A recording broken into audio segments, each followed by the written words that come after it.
இன்றே டவுன்லோட் செய்து உங்கள் ஃபேவரட் ஷோக்களை என்ஜாய் பண்ணுங்க. இல்ல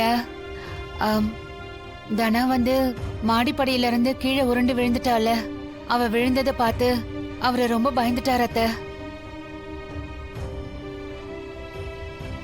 அதான் குழந்தைக்கு ஏதாவது ஆகி கர்ப்பம் கலைஞ்சிருமோன்னு பயந்துட்டாரு.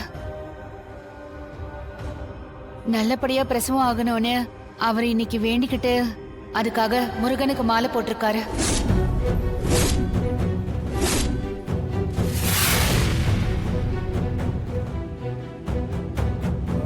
என்னதான் பொண்ணு மேலேயும் மாப்பிள்ளை மேலேயும் கோவமும் வெறுப்பும் இருந்தாலும் அவளுக்கு ஏதாவது ஒண்ணுன்னா அப்படியே துடிச்சு போயிடுறான். அவ மேல எவ்வளவு கோவப்பட்டான் அவ வீட்டை விட்டு போறேன்னு சொன்னப்ப. ஆனா அவ மாசமா இருக்கிறேன்னு சொன்ன உடனே அப்படியே அமைதியாயிட்டான். அதான் தனாவை இங்கே தங்கட்டுன்னு விட்டுட்டான். பொண்ணு மேல எவ்வளவு பாசமும் அக்கறையும் அவனுக்கு இருந்தா இப்படி மாலை போட்டுட்டு வந்திருப்பான். நல்லபடியா குழந்தை பிறக்கும்.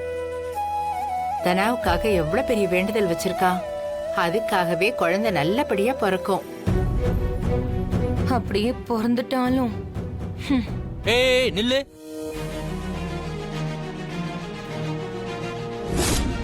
ஆமா இப்ப நீ என்ன சொன்ன? என்ன சொன்ன?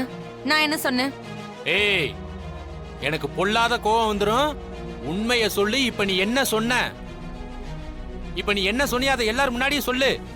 நான் ஒன்னும் சொல்லலையே. ஒன்னும் சொல்லலைன்னு மட்டும் சொன்னேன்னு வையா உனக்கு என்ன பண்ணுவனே தெரியாது. அடிச்சு கொன்ற உன்னை சொல்லு. இப்ப என்ன சொன்ன சொல்லு. நீ சொல்ல மாட்டேன்னு சொன்னா உன்னை விட்டுருவோமா? இங்க பாரு அம்மா அண்ணி அக்கா எல்லாரும் இருக்காங்களேன்னு பாக்குறேன். இல்லனா என்ன பண்ணுவீங்க? என்ன பண்ணுவீங்க? இப்ப நீ சொல்லல உன்னை கழுத்தை நெரிச்ச கொன்றுவேன். ஓ கொல்லுவீங்களோ? உங்களுக்கு பொண்டாட்டினா அவ்வளவு இலக்காரமா போச்சுல. ஏய் அதுக்காக நீ என்ன வேணாலும் பேசுவியாடி? சிவா கொஞ்சம் பொறுமையா இரு. அப்படி என்ன சொன்னா? எதுக்காக அவ மேல இவ்ளோ கோவப்படுற?